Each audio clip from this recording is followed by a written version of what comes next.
Let's talk about full breakfast or big breakfast. You'll probably be thinking about the classic full English breakfast, complete with sausages, bacon, eggs the way you like them, baked beans, maybe some tomatoes or mushrooms on the side, and toast, all served on the dinner plate. Well, today I'm going to show you what a Malaysian full breakfast is like.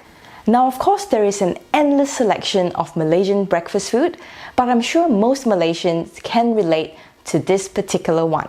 Before that, please consider hitting the subscribe button to stay up to date with more exciting content. So, let's go foodies! This traditional, wholesome breakfast can be found in coffee shops all around Malaysia, and it consists of three main things. That is, of course, a good strong cup of kopi made from locally sourced beans, the perfect soft-boiled eggs, and the good old toast with kaya, which is coconut caramel spread made from local ingredients.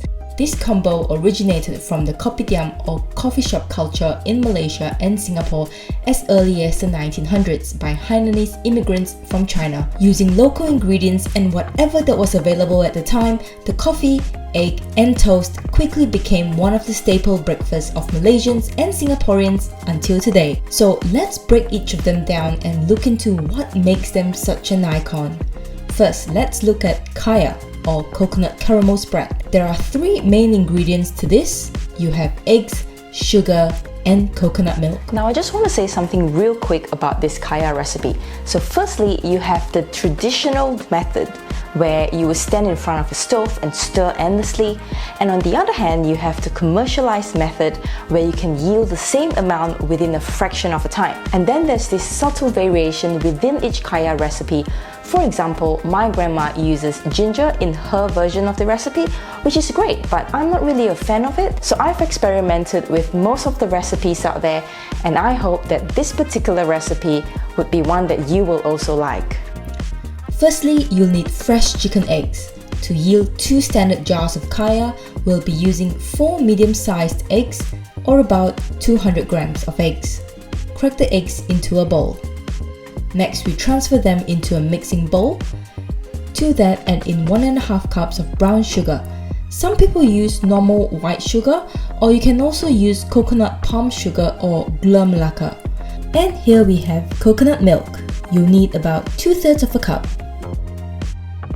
Mix that together and break up the eggs. Next, we make a double boiler by filling up some water in a pot and placing the mixing bowl on top. Let's head over to the stove. Turn on the heat to medium and let the water boil. To make the kaya fragrant, you want to throw in a bunch of fresh pandan leaves. You can also blend the pandan and extract the juices to make a naturally green colored pandan flavored kaya. Now stir the mixture, but you don't really need to keep stirring the whole time. Feel free to walk away and come back later.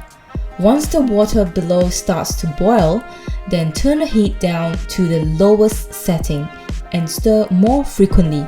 You can still walk away, but make sure to come back every 1 minute or so to check and stir, scraping down the edges.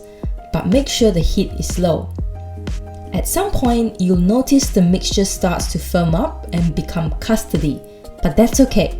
Keep doing the same thing by mixing and keeping an eye out. You can use a whisk to break up the mixture and also use a spatula so you can easily scrape the sides of the bowl.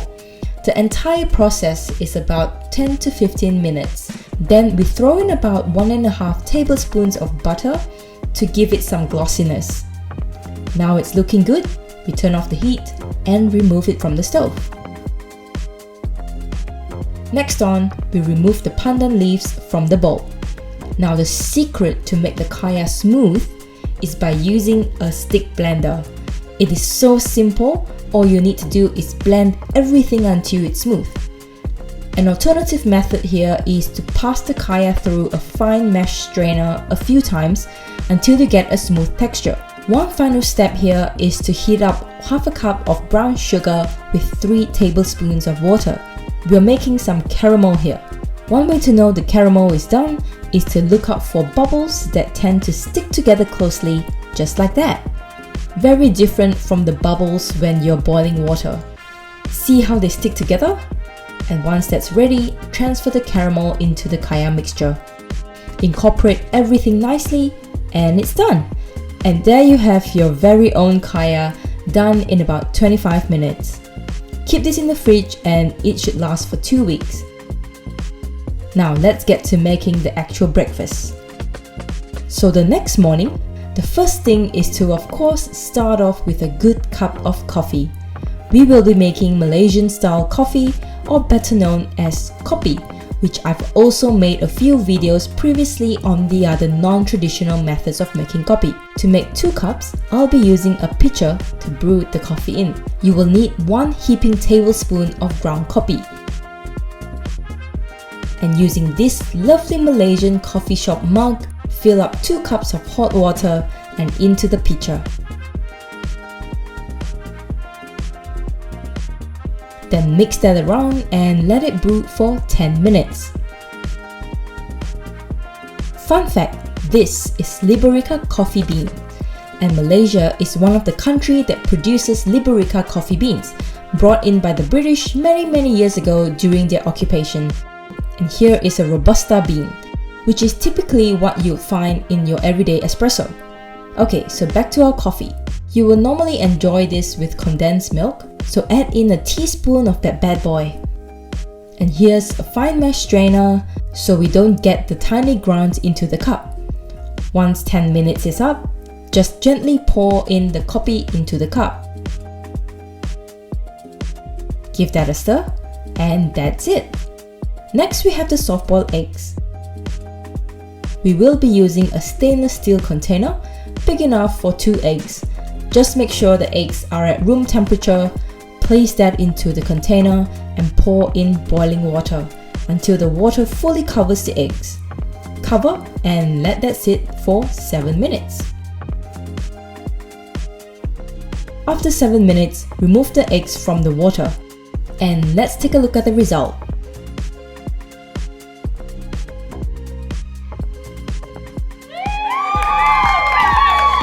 Make sure to scrape everything out, no wastage. This egg is always served with a dash of soy sauce and sprinkle of white pepper. Simply break that up when you're ready to eat and enjoy.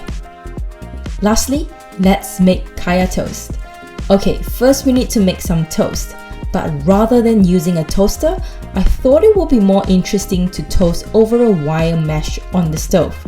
Just make sure to keep an eye and flip the bread every few seconds to get it evenly toasted. And also avoiding any burns. And spread a generous layer of kaya onto the toast.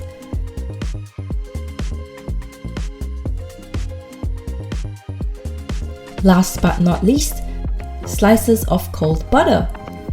Fold and slice in half. And that is it.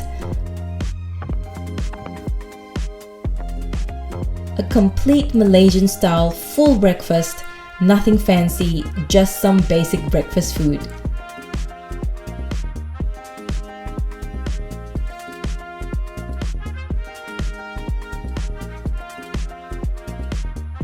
With the toast and egg, you can either eat the toast just as it is or dip it in the soft-boiled eggs and enjoy.